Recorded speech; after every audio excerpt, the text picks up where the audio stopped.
आकृति चयनात्मक उत्प्रेरण। आकृति अर्थात आकार। किसका आकार? तो रिएक्शन में जो भाग लेंगे अभिकारक का, और जो बना उसे प्रतिफल बोलेंगे। अभिकारक और प्रतिफलों के आकार। साथ ही जो कैटेलिस्ट डालते हैं तो कैटेलिस्ट में छिद्र की संरचना क्या है, किस तरह का छिद्र है, उस पर भी, यानी छिद्र के आकार पर भी। छिद्र किसका? कैटेलिस्ट का। तो आकृति का अर्थ हो गया, तो अभिक्रिया में किसकी आकृति होगा? तो अभिकारक और प्रतिफल अणुओं की आकृति होगी या आकार होगा। साथ ही कैटेलिस्ट में छिद्र की संरचना हो गई।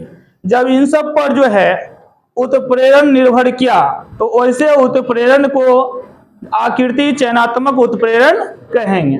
इसलिए आकृति चयनात्मक उत्प्रेरण का डिफिनेशन क्या दे दीजिएगा? वह उत्प्रेरण जो कैटेलिस्ट में छिद्रों की संरचना एवं अभिकारक और प्रतिफल अणुओं के आकार पर निर्भर करता है, आकृति चयनात्मक उत्प्रेरण कहलाता है। वह उत्प्रेरण जो कैटेलिस्ट में उपस्थित छिद्रों की संख्या एवं अभिकारक और प्रतिफल अणुओं के आकार पर निर्भर करता है, आकृति चयनात्मक उत्प्रेरण कहलाता है। जियोलाइट जो है ये आकृति चयनात्मक उत्प्रेरण का एग्जाम्पल हो गया। जियोलाइट क्या है? आकृति चयनात्मक उत्प्रेरण को प्रदर्शित करने वाला एक कैटेलिस्ट है, खुद कैटेलिस्ट है, जो किस उत्प्रेरण को प्रदर्शित करता है? आकृति चयनात्मक उत्प्रेरण को। जियोलाइट क्या है? एक आकृति चयनात्मक उत्प्रेरक है, सेल्फ सिलेक्टिव कैटेलिस्ट है, और इसके द्वारा जो अभिक्रिया संपन्न होगा उसको क्या बोलेंगे? आकृति चयनात्मक उत्प्रेरण बोलेंगे, सेल्फ सिलेक्टिव कैटेलाइसिस कहेंगे। कोई दिक्कत? तो जियोलाइट क्या है? आकृति चयनात्मक उत्प्रेरक। ऑब्जेक्टिव में पूछा जाता है आकृति चयनात्मक उत्प्रेरक निम्न में कौन है, क्या बोलेंगे? जियोलाइट। जियोलाइट क्या है? आकृति चयनात्मक उत्प्रेरक है। जियोलाइट की संरचना कैसी होती है? मधुमक्खी के छत्ते जैसी। कैसी होती है? और ये जो बने होते हैं छत्ते का छिद्र जो बना है ये एल्युमिनियम और सिलिकेट से। किसके बने होते हैं? जियोलाइट किसका बना होता है? एल्युमिनियम और सिलिकेट का। इसमें एल्यूमिनो सिलिकेट का जाल त्रिविम रूप से फैले रहते हैं। किस रूप से रहते हैं? इस टाइप का रूप से फैले रहेंगे, त्रिविम रूप से, इस रूप में फैले रहेंगे। फिर ये इधर से आएंगे, यानी पूर्ण में जाल की संरचना में ये फैले रहते हैं। कैसे फैले होते हैं? त्रिविम रूप से फैले रहते हैं, एक जाल बना लेता है, इसीलिए मधुमक्खी के छत्ते जैसे दिखाई पड़ती है। किसका जाल बना होता है? एल्यूमिनो सिलिकेट का, मतलब एल्यूमिनियम और सिलिकेट का त्रिविम रूप में जुड़ने के कारण जो है ये जाल की तरह दिखाई पड़ते हैं। इसमें जो है SI के कुछ परमाणु, सिलिकेट मतलब क्या? सिलिकॉन हो गया, एल्यूमिनियम मतलब एल्युमिनियम, एल्युमिनियम और सिलिकॉन का बना होता है। किसका बना होता है? Aluminium silicon. सिलिकेट लग गया तो O3 होगा, तो ऑक्सीजन होगा। तो एल्युमिनियम रहता है, सिलिकॉन रहता है और ऑक्सीजन रहता है। इसमें जो है SI के कुछ परमाणु जो है प्रतिस्थापित हो जाते हैं। किसके द्वारा? एल्यूमिनियम के परमाणु द्वारा। किसके परमाणु द्वारा? जियोलाइट में सिलिकॉन परमाणु को प्रतिस्थापित कौन कर देता है? एल्यूमिनियम परमाणु। कौन करता है? सिलिकॉन के कुछ परमाणु जो हैं Al के परमाणु द्वारा प्रतिस्थापित हो जाते हैं। जियोलाइट की संरचना में विभिन्न प्रकार के छिद्र होते हैं। छिद्र कैसा होता है? भिन्न भिन्न प्रकार के। जियोलाइट की संरचना में विभिन्न प्रकार के छिद्र होते हैं, और इन छिद्र के द्वारा जो है उचित अणुओं का या आयनों का अधिशोषण हो सकता है। इसके अलावे अणुओं का अवशोषण भी हो सकता है। जियोलाइट की छिद्र का आकार की बात करें तो 260 pm से 740 pm, 260 पिकोमीटर से लेकर के 740 पिकोमीटर के बीच होता है। इसके अंतर्गत जो होने वाली अभिक्रिया है वह किस पर निर्भर करेगा? अभिकारक और प्रतिफल अणुओं के आकार पर। किस पर निर्भर करता है? अभिकारक और प्रतिफल अणुओं के आकार या आकृति पर निर्भर करता है। आधे एग्जाम में पूछ देगा जियोलाइट क्या है, आप लिख दीजिएगा जियोलाइट एक आकृति चयनात्मक उत्प्रेरक है। जियोलाइट से आप क्या समझते हैं? तो इतना कम से कम कर देना है। जियोलाइट एक आकृति चयनात्मक उत्प्रेरक है। इसका उपयोग तो केमिकल उद्योगों में हाइड्रोकार्बन के व्यंजन में किया जाता है ना। इसके अलावा जल की कठोरता दूर करने में, गैसोलीन के निर्माण में किया जाता है। और शरीर के अंदर भी आपको रासायनिक अभिक्रियाएं होती रहती है, जिसे जैव रासायनिक अभिक्रिया कहते हैं। और उस अभिक्रिया के लिए कैटेलिस्ट का काम करते हैं। यदि एंजाइम नहीं बनेगा तो जैव रासायनिक अभिक्रिया स्लो हो जाएगा। क्रियाएं हैं, श्वसन का भी समीकरण होता है, मालूम है श्वसन का समीकरण C6H12 plus O2 is reactive है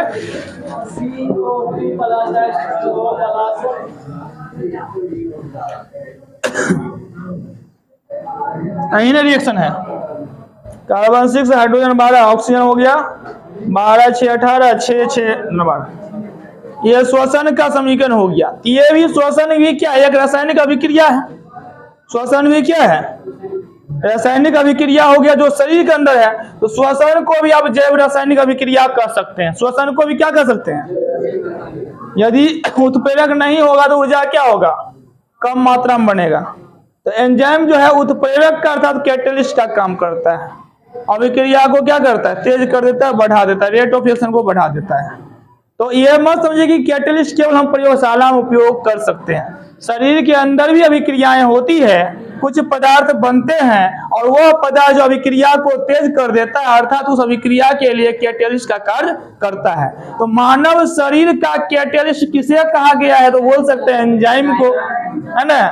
मानव शरीर का उत्प्रेरक कौन, एंजाइम क्या है, उत्प्रेरक है। किसके द्वारा बनते हैं, प्रोटीन के जटिल अणु से बनते हैं। करते क्या हैं, शरीर के अंदर था कोशिका में जो अभिक्रिया होती है जिसे जैव रासायनिक अभिक्रिया कहते हैं, उसको ये अभिक्रिया के रेट को बढ़ा देता है।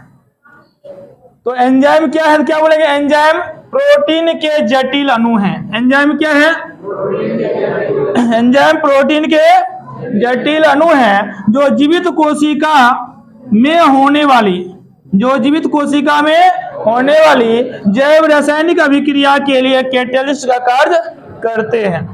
एंजाइम प्रोटीन के जटिल अणु हैं जो जीवित कोशिका में होने वाली जैव रासायनिक अभिक्रिया के लिए कैटेलिस्ट का कार्य करते हैं। शरीर में श्वसन का होना, कोशिका के अंदर श्वसन अभिक्रिया होती है, तो श्वसन भी आपका जैव रासायनिक अभिक्रिया का ही हिस्सा है।